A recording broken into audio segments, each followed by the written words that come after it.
আমি জগদ্ধাত্রী ঠাকুর দেখতে গেছি।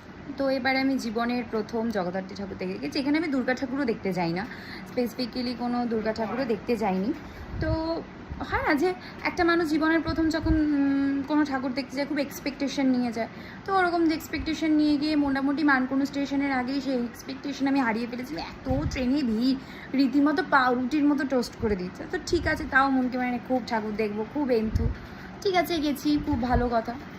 ও মা, গিয়ে দেখি ঠাকুর এত বড় লোক, সিংহকেও মুকুট পরিয়ে রেখেছে, তাও আবার সোনার উপর।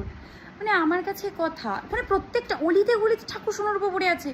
আমাদের এখানে তো শ্রীভূমি পড়ে, বড় বড় প্যান্ডেল পড়ে, ঠিক আছে মানা যায়।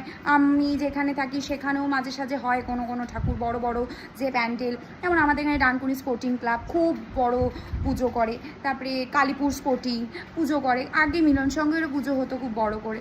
তো ঠিক আছে, মানে আমাদের ডানকুনিতে সবাই চিনবে না, তো যাই হোক, খুব ভালো কথা। কিন্তু তারা সবাই তো অসুরকে সোনার মুকুট পরায় না। মানে চন্দননগরেরও কি বড় লোক, বড় লোক ব্যাপারটা নিয়ে আমার কোনো ব্যাপার নয়। মানে তাহলে কি চন্দননগর থেকে একটা ছেলে পছন্দ করা যায় না? মানে তাহলে তো ওখানকার ছেলেরাও বড় লোক হবে, মানে তাহলে তো পুরো লাইফটাই সেটেল আমার। মানে এখন যা দেখছি তাতে ওই গরিবের কাছে ধোঁকা খাওয়ার থেকে আমার মনে হয় যে মানে বড় লোকের কাছে ধোঁকা খেলে তো মানে অটোয় বসে কাদার থেকে অডিতে বসে কাদা ভালো, এরকম একটা ব্যাপার। তো এরকম একটা ব্যাপার। তো আমি কালকে যতগুলো বাড়ি দেখলাম যে এদের বাড়ি থেকে একটাও ছেলে নেই যে আমাদেরকে বিয়ে করবে, কিন্তু কেউই বেরোচ্ছিল না। কী করবো, দুঃখের বিষয়। মানে ওরাও ঠাকুর দেখতে গেছিলো। আমার এই ভিডিওটাকে কেউ পার্সোনালি নেবেন না, আমি শুধুই আমার মনের কথা বললাম, আর গালাগালিও দেবেন না। ভালো লাগলে লাইক করে যাবেন, এইটুকু।